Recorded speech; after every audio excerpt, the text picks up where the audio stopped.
사람 중에는 그 천년 동안 산 사람이 없어요. 천년 왕국이라는 말은 그 영원한 왕국이다. 하나님의 나라다. 그 말이에요. 천년. 네. 자, 오늘 말씀의 제목은 천년 왕국입니다. 요한계시록 20장 1절에서 15절까지입니다. 천년 왕국에 대한 오늘 개념만 정확하게 알고 가셔도 유익한 겁니다. 천년 왕국의 뜻을 분명히 알고 가시기 바랍니다. 천년 왕국. 자, 오늘 말씀의 제목은 천년 왕국. 요한계시록 20장 1절에서 15절까지입니다. 자, 함께 봉독하도록 하겠습니다. 시작. 또 내가 보매 천사가 무저갱의 열쇠와 큰 쇠사슬을 그의 손에 가지고 하늘로부터 내려와서 용을 잡으니 곧 옛 뱀이요 마귀요 사탄이라 잡아서 천년 동안 결박하여 무저갱에 던져 넣어 잠그고 그 위에 임봉하여 천년이 차도록 다시는 만국을 미혹하지 못하게 하였는데 그 후에는 반드시 잠깐 5일이라.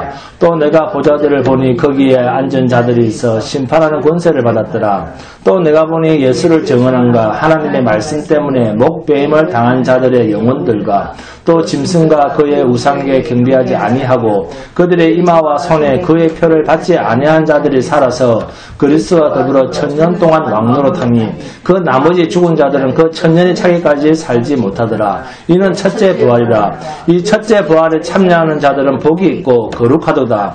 둘째 사망이 그들을 다스리는 권세가 없고 도리어 그들이 하나님과 그리스도의 제사장이 되어 천년 동안 그리스도와 더불어 왕노릇하리라. 천년이 참에 사탄이 그 옥에서 놓여 나와서 땅의 사방 백성 곧 곡과 마곡을 미혹하고 모아 싸움을 붙이리니 그 수가 바다의 모래 같으리라.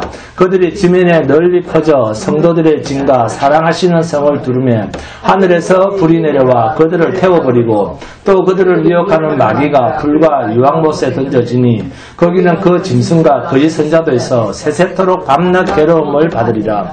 또 내가 크고 흰 보좌와 그 위에 앉으신 이를 보니 땅과 하늘이 그 앞에서 피하여 간데 없더라. 또 내가 보니 죽은 자들이 큰 자나 작은 자나 그 보좌 앞에 서 있는데 책들이 펴있고 또 다른 책이 펴졌으니 곧 생명책이라. 죽은 자들이 자기 행위를 따라 책들에 기록된 대로 심판을 받으니 바다가 그 가운데서 죽은 자들을 내주고 또 사망과 음부도 그 가운데서 죽은 자들을 내주매 각 사람이 자기 행위대로 심판을 받고 사망과 음부도 불못에 던져지니 이것은 둘째 사망 곧 불못이라. 누구든지 생명책에 기록되지 못한 자는 불못에 던져지리라. 생명책에 기록되지 못한 건 다 지옥 간다. 그 말이니까 똑같습니다. 자, 오늘 본문은 천년왕국이라는 신학적인 이름이에요. 신학적인 이름입니다. 천년왕국이라고 성경에 따로 기록된 건 없습니다. 천년왕국이라는 신학적 이름으로 지난 2000년 동안 시대마다 계속해서 이거다 저거다 하면서 논쟁이 많았던 주제입니다. 히브리서 11장 1절에 뭐라고 되어 있습니까? 믿음은 그렇습니다. 바라는 것들의 실상이 됐습니다. 보이지 않는 것들의 증거니라는 말씀이 있습니다. 무슨 말인지 잘 아시죠? 이 말씀을 한마디로 정리하면 믿음은 하나님이다. 믿음 이꼬르 하나님이다. 그 말입니다. 이게 무슨 말인가 하면 하나님은 내 평생에 절대로 볼 수 없는 존재다. 그 말입니다. 이것을 인정하고 사는 자가 믿음이 있는 자입니다. 하나님은 경험할 수 없는 존재다. 그 말입니다.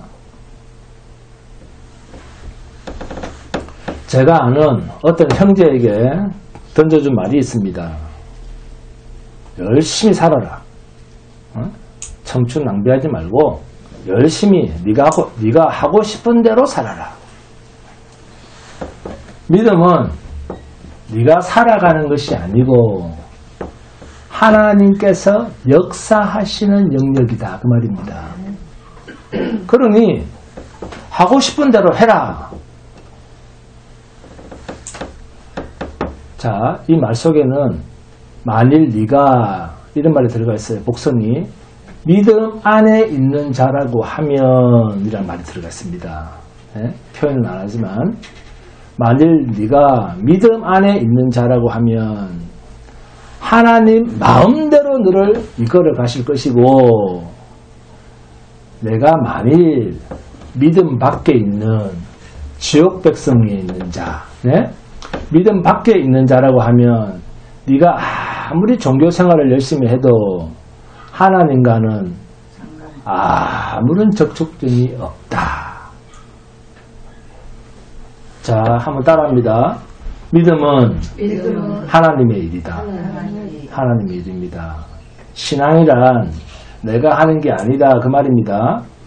그럼에도 우리는 이런 말에 생활이라고 하는 단어를 붙이면서 뿌리가 아니라 우리의 뿌리는 하나님입니다.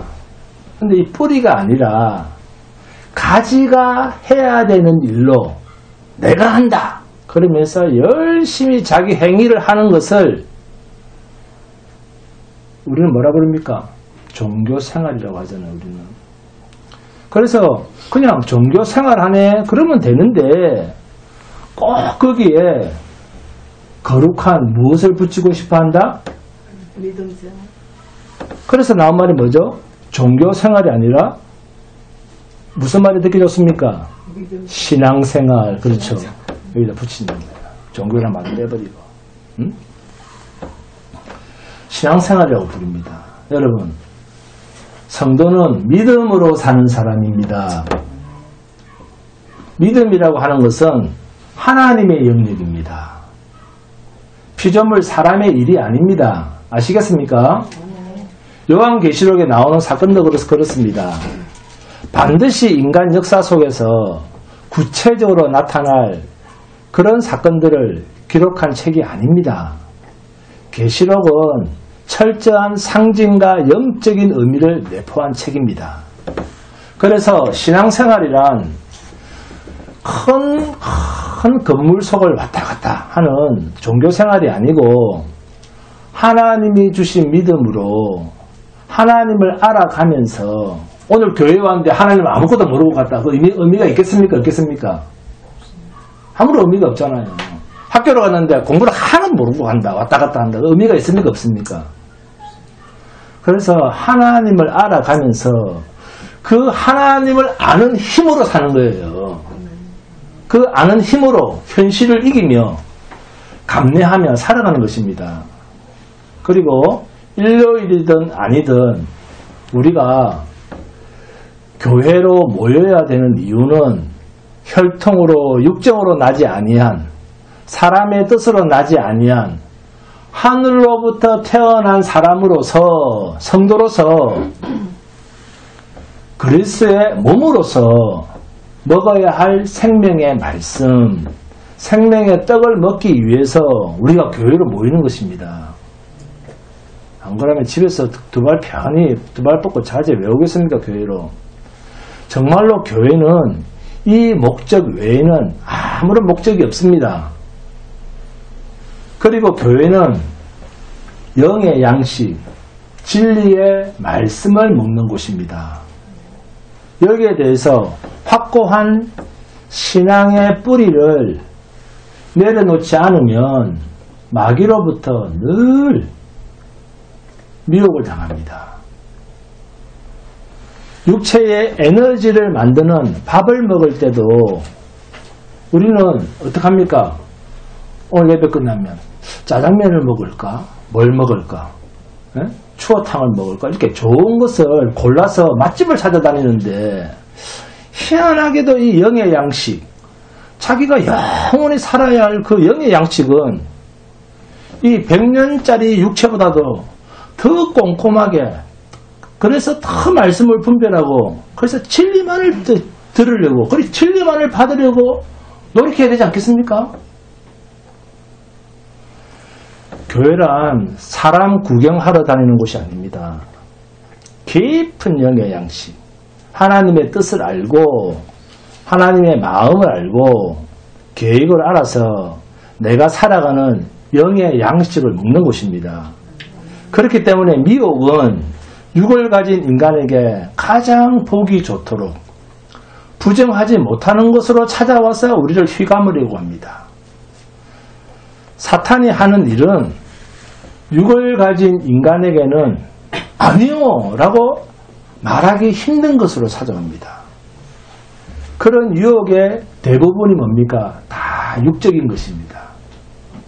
그러면 신앙은 하나님이 하신다 할 때 이 육을 벗어나지 못하는 우리를 하나님이 믿음으로 우리를 이끌어 가실 때 하나님께서는 우리의 어떤 영역을 쳐버리겠습니까? 당연히 육의 부분을 끊어내시는 일을 하십니다. 그래야지 영에다 관심을 가지거든요. 그런데도 우리는 육신이 아프다, 육신이 죽게 되었다 그러면 하나님 제가 뭘 잘못했습니까? 여러분 잘못한 거 하나도 없습니까?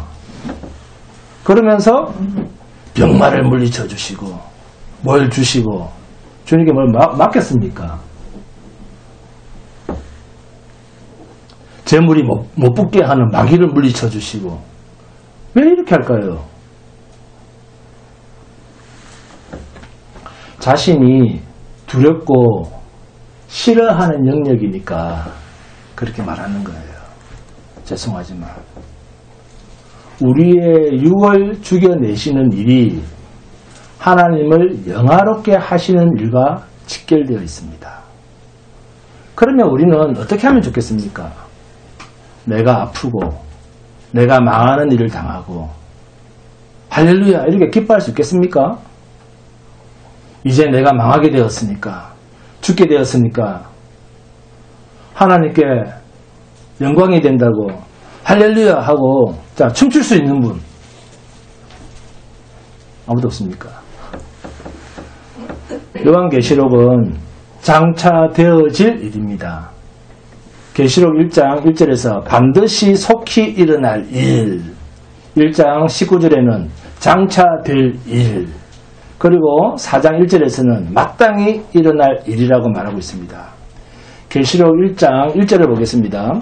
예수 그리스도의 계시라. 이는 하나님이 그에게 주사 반드시 속히 일어날 일들을 그 종들에게 보이시려고 그의 천사를 그종 요한에게 보내어 알게 하신 것이라. 아멘. 속히 될 일이라면서 사도 요한한테 그러면 속히 일어날 일이면 그냥 바로 보여주시면 되지 않습니까? 그런데 왜 지시를 하시죠? 천사를 그 종 요한에게 보내어 알게 하신 것이라. 그러니까 주님이 바로 보여주시면 되는데도 천사까지 시킵니다. 그럼 시간 걸리겠죠. 속히 될 일을 그 종들이 알게 하시려고 보내셨다고 합니다. 그런데 계시록 1장 19절입니다. 그러므로 내가 본 것과 지금 있는 일과 장차 될 일을 기록하라. 그죠? 내가 본 것, 지금 있는 것, 그리고 장차 될 일을 기록하라 하셨습니다. 지금 사도 요한이 보고 있습니다. 뭘 보고 있죠? 계시록 1장 20절입니다. 내 오른손에 7별의 비밀과 또 7금 촛대라. 계시록 4장 1절을 봅니다. 2일 후에 내가 보니 하늘에 열린 문이 있는데 내가 들은 바 처음에 내게 말하던 나팔 소리 같은 그 음성이 이르되 이리로 올라오라. 이후에 마땅히 일어날 일들을 내가 내게 보이리라 하시더라. 아멘. 자, 본문 2절에서 7절까지 언급하는 천년이라는 이 말, 그리고 그 뒤에 따라 나오는 말이 왕노릇하리라. 천년 동안 왕노릇하리라 라는 이 말 때문에 무슨 말이 나왔습니까? 왕국. 왕국이라는 말을 사람이 만들어서 임의로 갖다 붙인 거예요. 천년 왕국이라는 말은 없습니다. 천년 동안 왕노릇하리라 라는 이 말 때문에 왕국이라고 하는 말을 사람이 임의로 갖다 붙인 것입니다. 성경에는 천년 왕국 이런 말 없습니다. 천년 동안 다스린다, 천년 동안 왕노릇한다 이런 말은 있어도 천년 왕국이라는 말은 성경 그 어디에도 없습니다. 그런데도 우리는 천년 왕국을 말하고 이 천년 왕국이 예수님이 재림하시기 전에 천년 왕국이 있다라고 말하는 설도 있고 재림 후에 천년 왕국이 이루어진다 또는 천년 왕국 그 자체가 없다라고 말하는 사람도 있습니다. 그래서 이 천년 왕국에 대한 4가지 견해들을 설명하고 본문에서 세 단락에 대한 1절에서 3절 4절에서 8절, 4절에서 6절, 1절에서 3절, 4절에서 6절, 그리고 7절에서 10절을 오늘 여러분과 함께 살펴보도록 하겠습니다. 계시록 20장에 4단락 중에서 3단락이 이 천년과 관련이 있는 내용입니다. 사도 요한이 이 요한계시록을 기록한 2000년 전 시대에는 천년 왕국이 역사적으로 반드시 임한다 라고 하는 역사적 전 천년설이 가장 설득력이 있었습니다. 이 해석에 의하면 요한계시록 20장을 문자적으로 해석을 했습니다. 이 해석에 의하면 계시록 19장에서 예수 그리스도께서 재림하신 것으로 되어 있으니까 천년왕국은 예수님이 재림하시고 나서 모든 악의 세력을 심판하시고 천년왕국이 시작된다라고 하는 주장입니다. 그래서 역사적 전천년설이라고 하는 말은 예수님께서 천년왕국 전에 재림하신다라는 뜻입니다. 이게 역사적 전천년설이에요. 그런데 이러한 해석의 난점이 무엇인가? 예수님이 재림하시어 천년왕국을 계시하시기 전에 모든 악의 세력을 심판한다 했죠. 계시록 20장 7절 이하에 보시면 다시금 사탄의 세력이 하나님을 대적하여 봉기한다 이렇게 되어 있어요. 자, 그럼에도 이 학설이 1세기에서 3세기까지 그리고 지금까지도 역사적 전천년설이 개신교회 안에서는 역사적으로는 가장 오래된 주장입니다. 그런데 여기서 중요한 것은 하나님의 말씀, 성경이 완성이 되고 성경 66권이 정리된 AD 382년 라틴 교회들이 로마에서 모인 회의에서 신약 27권을 신약 정경으로 성경으로 확정을 합니다. 결정을 합니다. 그때부터 성경을 연구하던 많은 학자가 아니네? 역사적 전천년설이랑 성경에서 말하는 종말의 때랑은 서로 다르네? 성경에는 그리고 천년왕국이라는 이런 말 자체도 없네? 그때부터 역사적 전천년설 그런 건 없다. 그러면서 어떤 학설이 나오냐면 무천년설. 이 무천년설을 주장하는 학자들이 성경이 완성되면서 많이 생기게 되었습니다. 우리 개혁주의 교회들이 다 거의 다 무천년설주의자들이에요. 그러면 무천년설이란 무엇인가? 천년왕국을 문자적인 천년이 아니라 복음시대에 대한 상징으로 보는 것입니다. 즉 예수님이 성천하시고 오순절 성령 강림으로 말미암아 출발한 초대교회의 시작부터 예수 그리스도가 재림하셔서 최종 심판을 시행하시는 그때까지의 교회 시대를 천년왕국이라고 보는 겁니다. 주님이 오셨을 때부터 주님이 다시 오시는 그날까지. 이렇게 성경을 해석하는 사람들이 누구냐면 어거스틴, 칼빈, 카이퍼, 바빙쿠, 루이스 벌코프, 안토니 후크마, 마틴 로이드 존스 이런 분들이 이렇게 주장을 해요. 다시 간략하게 정리를 해보면 천년왕국이 예수님의 재림 후에 이루어진다라고 믿으면 역사적 전천년설이 되고 예수님이 재림하시기 전에 이루어진다라고 믿으면 후천년설입니다. 그리고 복음시대, 지금처럼 교회 시대가 천년왕국 시대라고 믿으면 무천년설이라고 합니다. 자, 우리 그 개혁주의가 거의 대부분이 다 무천년설을 믿는다고 했습니다. 그런데 여기서 생각해 봐야 할 것은 자, 1000년 동안 다스린다라는 이 표현은 요한계시록 20장에만 나오는 표현입니다. 그리고 예수님의 가르침 가운데 예수님이 재림하신 후에 천년왕국이 있고 그 이후에 영원한 하나님의 나라가 있다. 그런 말씀은 성경에는 없다는 것입니다. 그러면 세 번째 후천년설입니다. 요한계시록에 쓰여진 후 1800년이 흐른 18세기, 19세기에는 계몽주의, 이성주의, 인간의 학문적, 과학, 문학, 예술 등이 엄청나게 발달을 합니다. 그러면서 기독교 인구도 기하급수적으로 늘어납니다.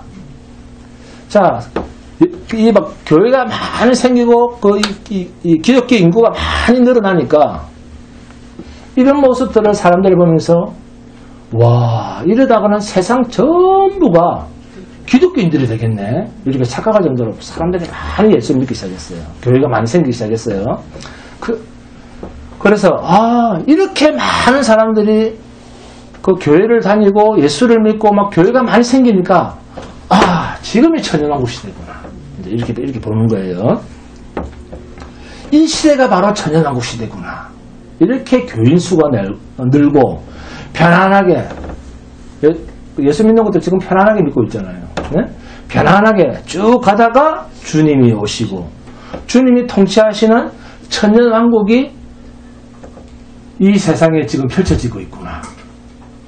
이것을 주장한 것이 후천년설입니다. 세상의 평안함을 보고 판단을 한 것입니다. 왜? 전쟁도 없고 예수 믿는 사람도 많이 늘어나고 교회도 많이 생기고 하니까 이 정도 분위기라면은 악한 일이 세상에서는 일부 일어나고는 있지만 결국에는 복음이 이 세상 사람들을 완전히 점령하면 다 온 세상 사람들이 다 예수를 믿게 되면 그러면 모두가 그리스도 안에서 항복하고 선하고 착한 분위기로 이 사회가 바뀌어서 자연스럽게 천년왕국이 이루어지겠구나.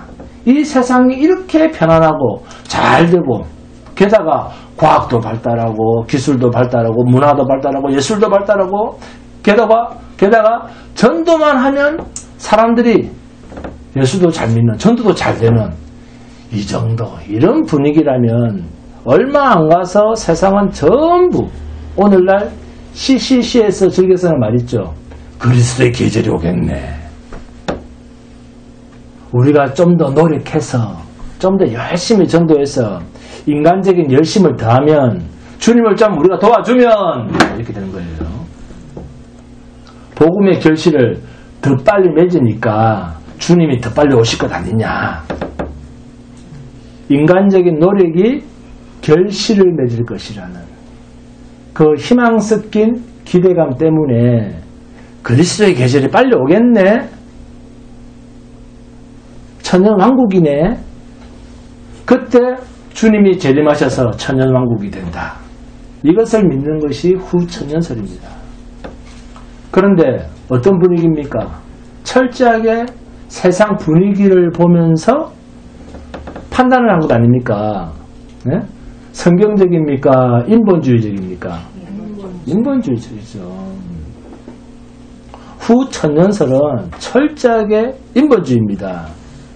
이것이 18세기 후천년설이 득세하는 분위기에서 후천년설이 가지고 있었던 맹점이었습니다. 인본주의. 세상은 평안하고 잘 된다라는 이렇게 세상에 대해서 낙관적인 사람들이 주장했던 학설입니다. 그런데 이 주장이 전쟁이 터지기 시작했어요. 1차 세계대전, 2차 세계대전을 겪으면서 아이고 이게 아니네? 이러다가 오히려 세상이 다 불심판당하겠네 하면서 이제는 거의 자취를 감춘 학설이 후천년설입니다. 지금은 이런 이야기 하지 않아요. 그래서 후천년설은 중요하지가 않습니다. 그러면 마지막으로 세대주의 전천년설입니다. 성경적으로 가장 잘못된 것이 바로 이 세대주의적 전천년설입니다. 이 입장을 보면 예수님의 재림이 두 번 있습니다. 공중에 우리도 모르게 비밀리에 재림하시는 것이 있고 또 두 번째로 가시적으로 눈에 보이는 지상에서 재림하시는 것이 있습니다. 첫째 공중 재림 때 그리스도인들 가운데 잘 믿는 자들을 공중에 휴거를 시켜서 어린 양의 혼인잔치에 참여하게 하고 지상에는 7년 대환란이 일어난다는 것입니다. 이 7년 대환란 동안 유대인들이 민족적 회심이 일어나게 되고 그리고 나서 주님이 다시 눈에 보이게 본격적인 재림을 하셔서 천년왕국이 시작이 된다라고 하는 주장입니다. 누가 이런 주장했을까요?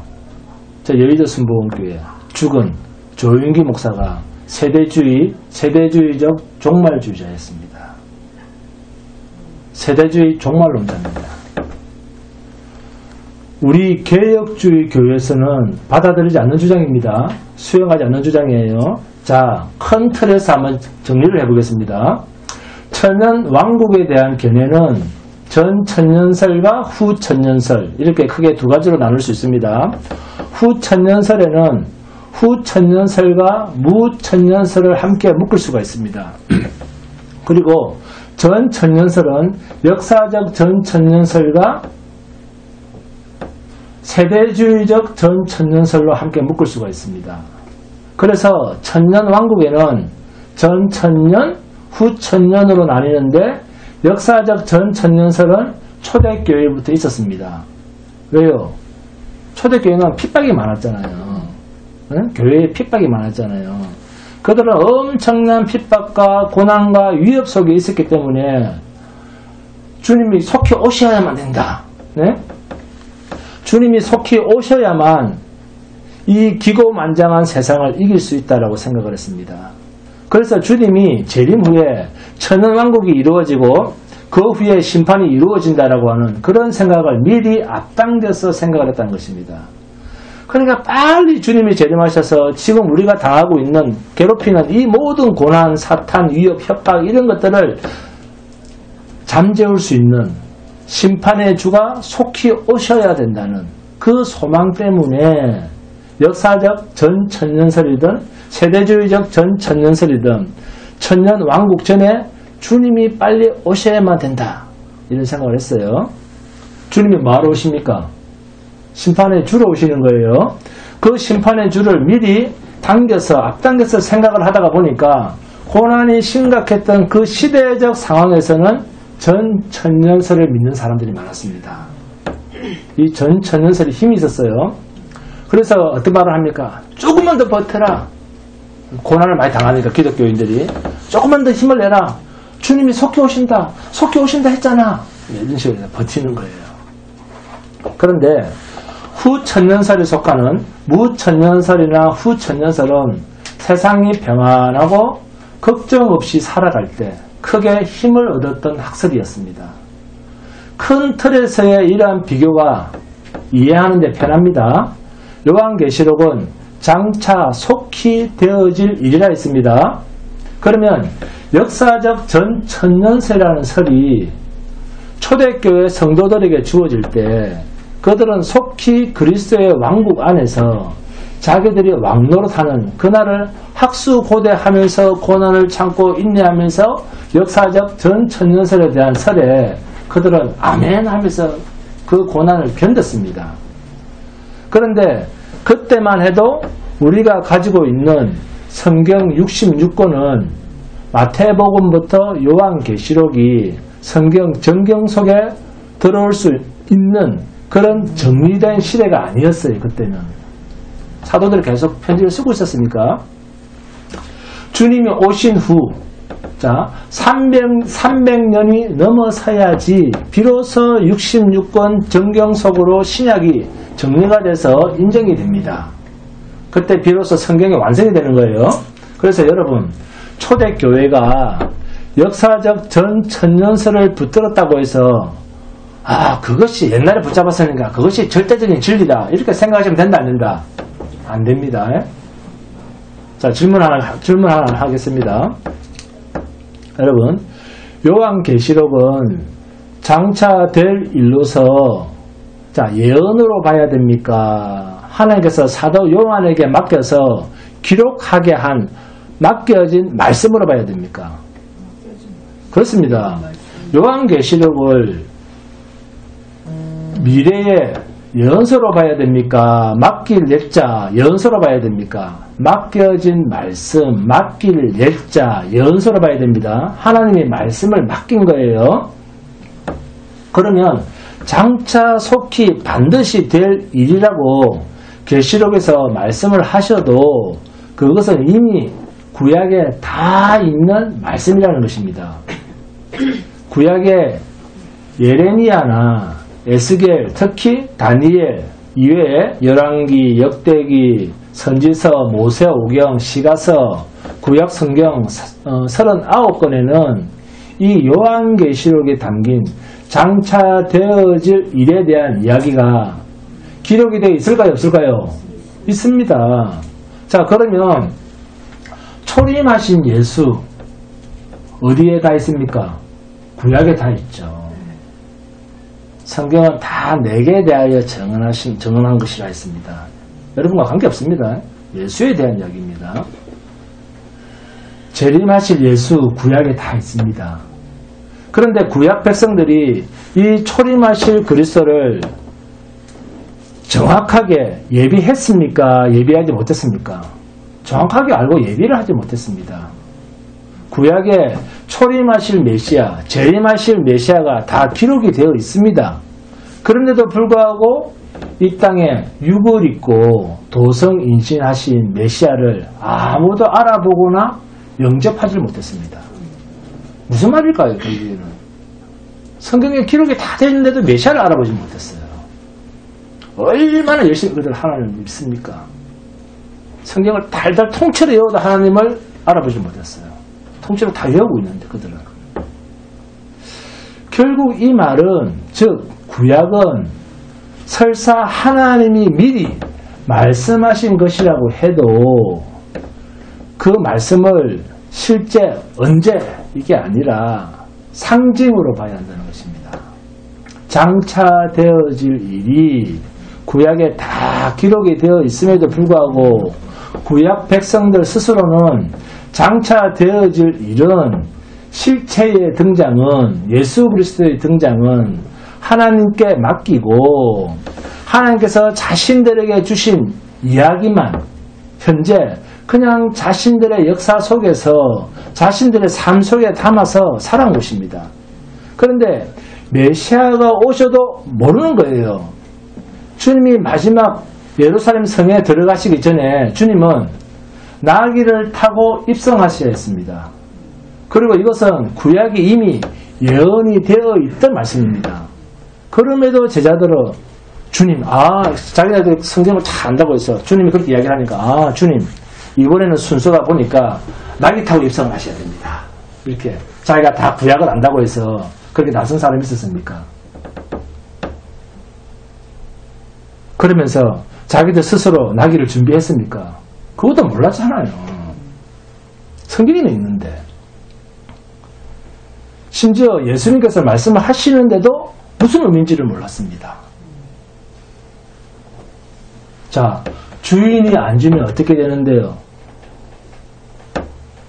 오히려 주님의 말씀에 반문을 했던 제자들이었습니다.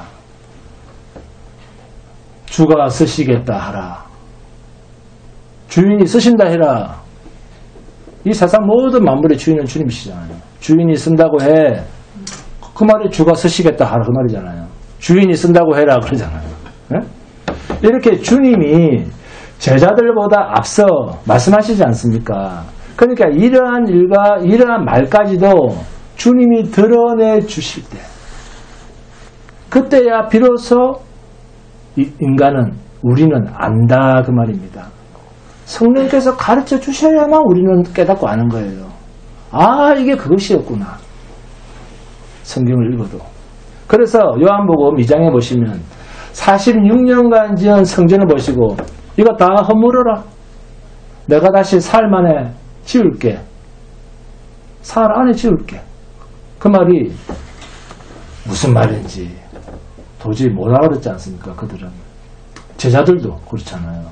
주님이 죽으시고 사흘 만에 부활하신 것을 본 뒤에야 주님 자신이 성전이 되시고 성전보다 더 크신 분이시고 실제 성전의 실체는 바로 주님 자신이시구나. 자신이 깨어져서 부활하시고 다시 완성되어지는 것을 두고 하신 말씀이구나 하는 것을 십자가 사건을 잊고 나서 훗날 깨닫고 알았다는 것입니다. 뭐로? 성령으로.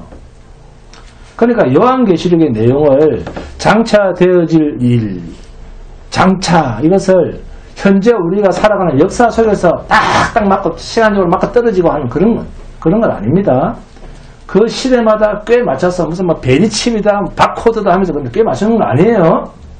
근데 쫓아가서 공부하면 된다, 안 된다? 안 됩니다. 근데 요한계시록 가르치는 거 쫓아가는 건 안 돼요. 그런 바보 목사들 엄청나게 많습니다. 제가 실제로 가서 확인까지 했어요. 반드시 나타나져야 할 일로 그렇게 계시록을 볼 것인가 하는 것입니다. 구약을 해석하듯이 계시록을 모르니까 누가 베리칩 해도 푹 미혹을 당하고, 옛날에는 또 뭡니까? 이유, 그러니까 픽 미혹을 당하고, 바코드 하니까 뒤집어지고 온갖 잡동사니에 미혹을 당합니다. 그런 자들은 하나님 부르신 자들 아니에요. 여러분, 성경적 바른 해석을 가지고 계셔야 됩니다. 그러면 목사님은 무천년자입니까? 무천년주의자입니까? 무천년설을 믿습니까? 아니면 역사적 전천년주의자입니까?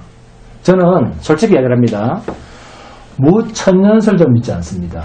그러니까 무천년주의자도 아니고 역사적 전천년주의자도 아니고 후천년설주의자도 더더욱 아니고 세대주의자는 더더욱 아닙니다. 그럼 뭘까요? 그럼 우리 주한교회 양목선 뭐 믿는데 뭘까요? 그런 것 없어도 저는 지금도 그런 것 여러분 믿지 않아도 여러분도 저처럼 지금도 주 안에서 왕노릇하고 있습니다. 하나님과 함께 지금도 왕노릇하고 있어요. 우리는 지금도 주 안에서 왕노릇하고 있습니다. 누가? 우리의 새 생명은 그리스도와 함께 그리스도 안에서. 할렐루야. 이 왕노릇을 사람들은 오해했다는 겁니다. 그러면 지금도 주 안에서 왕노릇 한다고 하는데, 자, 여기서 주는 뭐죠? 만왕의 왕, 만주의 주, 우리 구주 예수 그리스도입니다. 그런데 그분이 시간적으로, 영역적으로 제한이 되는 존재입니까? 아니죠. 주님은 제한을 받지 않습니다. 그 어떤 것도. 주님은 무시간입니다. 그죠? 주님은 무시간이시고 무한 영역의 하나님이시며 지금도 우리와 함께 하시는 전지전능하신 하나님입니다. 그 영원하신 분 안에, 예수 그리스도 안에 우리가 있기 때문에 그럼 우리도 뭐다? 무시간적이라는 것입니다. 우리는 어떤 존재다? 영원한 존재라는 것입니다. 그래서 저는 무천년주의자가 아니라 주 안에서 지금도 함께 예수와 함께 살고 있고 그게 천년 왕국 백성으로 살아가는 것이고 거기서 지금도 왕노릇을 하고 있습니다. 왕국이라고 하는 말은 성경에 없는 말을 했습니다. 구약에서 다윗과 유다 백성들이 누렸던 하나님의 나라, 왕국이 실제 현실에서는 어땠습니까? 네? 하나님이 선택하신 그 유다 나라, 다윗과 유다 백성들이 누렸던 하나님의 나라, 왕국이 실제 이 세상 현실에서는 어땠습니까? 세상 열방 가운데서 힘께나 썼습니까? 아니면 가장 수요가 적고 힘도 없는 작은 나라였습니까? 힘도 없는 작은 나라였습니다. 세상에서는. 우리의 모습이 그렇다는 거예요. 네? 그럼에도 이 왕국이라고 하는 개념을 사람들이 어떻게 생각합니까? 작게 생각을 안 해요. 이 성도라고 하는 개념을 작게 생각해야 되는데 거지처럼 생각을 하면 되는데 부자와 나사로처럼 우리 성도를 생각하면 되는데 자꾸 우리를 크게 생각한다는 거예요. 우리를 이 세상에서 욕심을 부리고 힘으로 생각한다는 거예요.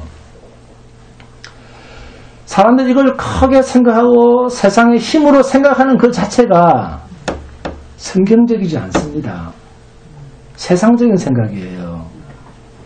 요한계시록뿐만이 아니라 성경 전체가 항상 계시의 중심, 곧 성경은 하나님의 뜻이 담긴 책이라고 하는 것을 가볍게 여기니까 왕국이라고 하는 말이 없는데 이 없는 말을 만들어서 힘으로 크기로 생각을 하는 거예요. 성경에도 없는 휴거. 휴거란 말이 성경에 있습니까? 없잖아요. 성경에도 없는 휴거 이런 말을 만듭니다. 이렇게 만들어 쓰고 심지어 세대주의 전 천년설은 성도의 재림과 주님의 재림을 2번 있다라고 말할 정도로 이런 학설들이 황당하게 많습니다. 그런데도 그런 곳에 사람들이 휙휙 넘어가면서 몰려듭니다. 왜 이런 현상이 생길까요? 휙휙 넘어갈 때 성도만 넘어가면 되는데 목사들이 몰려든다는 거예요. 목사들이. 제가 가보니까 한 70평 된다 막 다 목사 바글바글 해야 돼 있어요. 어디서 몰려든 돌덩이들인지. 그 사람들도 세상 주일 되면 흩어져야 또 성도를 그렇게 가르칠 거 아니에요. 왜 이런 현상이 생길까요? 교회를 생명의 말씀으로 보지 못하기 때문입니다. 주님이 아니라 늘 내가 중심인 거야. 네. 자신이 중심이고 자기 귀에 듣기 좋은 것이 생명이라고 생각을 하기 때문에 성경에 대한 이해가 전혀 없는 거예요. 아니면 마귀에게 미혹을 당해서 그렇거나 아니면 성경을 보더라도 문자만 보니까 이걸 뭐라고 표현합니까? 인식의 저주라고 합니다. 인식의 저주. 어떤 사람은 글을 보면 똑바로 하나님의 뜻을 알고 보는 사람이 있는데 지 생각으로 보는 거야. 이걸 인식의 저주라고 합니다. 저주의 저주. 똑같은 책을 읽어도 인식의 저주를 당하는 거예요. 자, 질문 하나 하겠습니다. 구약 백성들은 하나님께서 모세를 통해서 주신 율법의 명령을 자신들의 삶에 고스란히 담아서 매일 하나님께 제사를 드리고 안식일에 제사를 드리고 절기 때마다 제사를 드리고 그야말로 종교 행위라고 하는 행위는 철두철미하게 다 행했습니다. 그런데 그것이 하나님 앞에서 구원의 증표였을까요? 아닙니다. 행위로 이스라엘 백성들이 구원을 받았다. 그런 이야기는 성경 어디에도 없습니다. 그런 것을 하나님께서 인정하셨다. 그런 말도 없습니다. 그럼 뭐죠? 그 율법으로 죄 아래에 심판 아래에 모든 인류를 가두어 버렸다. 실컷 종교 행위를 하고도 망할 놈이었다. 죄인이었다. 그래서 정죄를 당했다. 이야기였습니다. 무엇 때문에 그랬었죠? 하나님이 약속하신 내가 옳다, 하나님이 옳다라고 하는 것을 알도록 하시기 위해서입니다. 내가 옳은 게 아니에요. 하나님만 옳습니다. 그 때문에 너희는 죄인이야 하는 것을 알게 하시기 위해서 말씀을 주셨고, 그렇기 때문에 행하라고 했지, 네가 죄인임을 깨닫게 하기 위해서 행해라 해봐라, 11조도 지키고 다 지켜봐라. 그래서 해봐라고 했지, 행하라고 했지. 너희가 하는 일이 내게 인정이 되고 공로가 되기 위해서 내가 너희에게 명령한 일이 아니라는 것입니다. 그런데도 아직도 많은 사람들이 성경을 보고도 이 사실을 모른다는 거예요. 자신이 죄인임을 모른다는 거예요. 이 얼마나 답답합니까? 그래서 예수와 상관없는 말을 강대상에서 하는 것을 두고 뭐라 그러죠? 예수와 성경과 상관없는 이야기를 주일 예배에 이렇게 강대상에서 목사가 하는 말을 뭐라고 한다고요? 그렇습니다. 좋게 말하면 중언부언, 좀 듣기 쉽게 말하면 김진수 권사 뭡니까? 횡설수설이요. 개소리로. 그러니까 천년 왕국에 대한 학설은 구원과 깊은 연관이 있다는 말입니까? 없다는 말입니까? 자, 천년 왕국에 대한 이 많은 학설들이 우리의 구원과 깊은 관계가 있을까요? 없을까요? 없습니다. 요한계시록 20장, 자, 1절에서 7절 다 함께 봉독합니다. 요한계시록 20장 1절에서 7절입니다. 시작. 또 내가 보면 천사가 무저갱의 열쇠와 큰 쇠사슬을 그의 손에 가지고 하늘로부터 내려와서, 자, 무저갱의 열쇠, 큰 쇠사슬이 등장을 합니다. 2절 시작. 용을 잡으니 곧 옛뱀이여 마귀여 사탄이라 잡아서 천년 동안 결박하여, 자, 천년, 자, 동그라미 칩니다. 자, 3절부터 시작. 무저갱에 던져 넣어 잠그고 그 위에 임봉하여 천년이 차도록 다시는 만국을 미혹하지 못하게 하였는데 그 후에는 반드시 잠깐 노일이라. 자, 천년 동그라미를 칩니다. 자, 4절 시작. 또 내가 보좌들을 보니 거기에 앉은 자들이 있어 심판하는 권세를 받았더라. 또 내가 보니 예수를 증언함과 하나님의 말씀 때문에 목배임을 당한 자들의 영혼들과 또 짐승과 그의 우상에게 경배하지 아니하고 그들의 이마와 손에 그의 표를 받지 아니한 자들이 살아서 그리스도와 더불어 천년 동안 왕노릇하니. 자, 천년 동안 이 동그라미 칩니다. 그리고 왕노릇이라는 이 말 때문에 없는 말이 등장을 한 겁니다. 왕국이라는 말이 등장을 한 거예요. 완전 자기 멋대로 해석이죠. 자, 5절 시작. 그 나머지 죽은 자들은 그 천년이 차기까지 살지 못하더라. 이는 첫째 부활이라. 천년. 자, 첫째 부활 여기 동그라미 칩니다. 6절과 충돌이 되는 말이 등장을 합니다. 6절 시작. 이 첫째 부활에 참여하는 자들은 복이 있고 거룩하도다. 둘째 사망이 그들을 다스리는 권세가 없고 도리어 그들이 하나님과 그리스도의 제사장이 되어 천년 동안 그리스도와 더불어 왕노릇하리라며. 천년 동안. 그리고 여기 동그라미 치고 둘째 사망 여기 동그라미 칩니다. 자, 이 둘째 사망은 자, 무엇과 충돌이 되는 말입니까? 그렇죠. 첫째 부활과 충돌이 되는 말이죠. 7절에 천년이 참에 사탄이 그 옥에서 놓여. 자, 14절 다 함께 봉독합니다. 시작. 사망과 음부도 불못에 던져지니 이것은 둘째 사망 곧 불못이라. 둘째 사망 불못 여기 동그라미 칩니다. 자, 결국에는 왕국이라는 말이 없죠.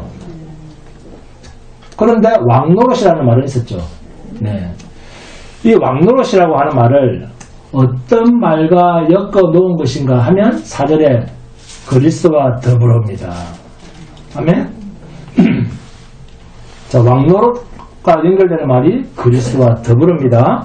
이 그리스도와 더불어 이 말 때문에 천년 왕국이라고 하는 걸 지어낸 겁니다. 그리스도와 더불어 이 말은 그리스도가 오셔서 왕국을 다스린다 그런 말이 아닙니다. 신자는 그리스도가 없이는 의미가 없다 그 말이에요. 네? 아시겠습니까? 밑에 써놓습니다. 그리스도와 더불어 밑에 뭐라 쓰라고요? 신자는 예수가 없이는 의미가 없는 존재다 그 뜻입니다. 아멘? 사랑하는 여러분, 그리스도와 더불어 그분의 말씀 속에서 영원히 왕노릇하시는 복된 성도가 되시기를 주님의 이름으로 축원드립니다. 그럼 찬송합니다. 찬송가 54장입니다.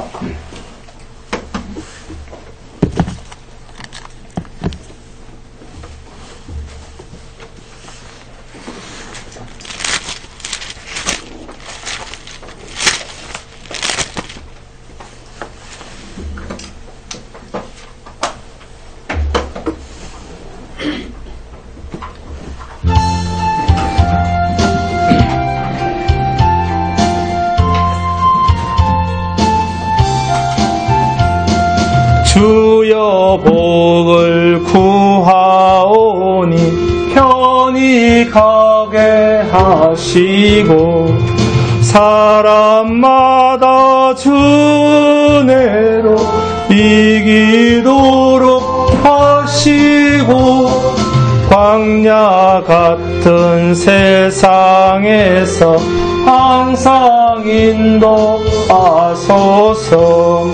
주의 복된 말씀 듣고 무한 감사합니다. 구원받은 주의 성도 열매 맺게 하시며 하나님이 우리 함께 항상 계시옵소서. 아멘. 건강기도 하겠습니다. 이 첫째 부활에 참여하는 자들은 복이 있고 거룩하도다. 둘째 사망이 그들을 다스리는 권세가 없고 도리어 그들이 하나님과 그리스도의 제사장이 되어 천년 동안 그리스도와 더불어 왕노릇하리라. 아멘. 자비하신 아버지 하나님, 우리가 육신을 가지고 살아가는 동안 당하는 여러 가지 일들 중에 특히 하나님의 말씀에 대해서 망각하고 또한 그 의미를 제대로 알지 못하고 오히려 나의 소원이나 이루려고 하고 울고 원망, 불평하며 때로는 낙심하며 살아왔던 모습이 우리의 형편이었고 우리의 신앙의 흔적들이었습니다. 그러나 이제는 하나님의 섭리를 온전히 깨달았사오니 주여 잠깐 동안 있는 이 환난의 시험과 미혹과 온갖 어려움들이 오히려 나를 하나님의 영광스러운 자리로 이끄시는 하나님의 심오한 섭리요, 도구요, 수단이요, 지혜인 것으로 받아들이고 이제 주와 함께 왕노릇하는 신분으로서 당당하게 세상을 이겨가는 우리들 모두가 되게 하여 주옵소서. 육신이 고달파지고 힘들어지면 질수록 내 속사람이 완성에 가까워지고 영화로움에 가까워진다는 이 거룩한 소망이 주의 복된 성도들의 심령 속에 온전히 심겨져서 어떠한 형편에서도 낙심하지 않고 언제나 성령과 함께 세상에서 하늘의 영광의 자리를 향하여 이 고난의 자리를 통과하는 일을 오히려 기뻐하며 찬송하며 나아가는 우리의 인생들 되게 하여 주옵소서. 존귀하신 아버지 하나님, 저희들이 한패 나올 때 빈손으로 나오지 아니하고 말씀을 따라 정성을 모아 예물을 드리는 감사드립니다. 여기 우리의 힘과 정성과 뜻을 모아서 바치는 이 예물을 연락하여 주시옵소서. 그리고 이 예물을 통하여 하나님의 거룩한 사업의 썩어도 남아있는 오병의 역사가 나타나게 하여 주옵소서. 존귀하신 우리 구주 예수 그리스도 이름으로 기도드립니다. 아멘. 모두 일어나 주시기 바랍니다. 찬송가 161장 합니다.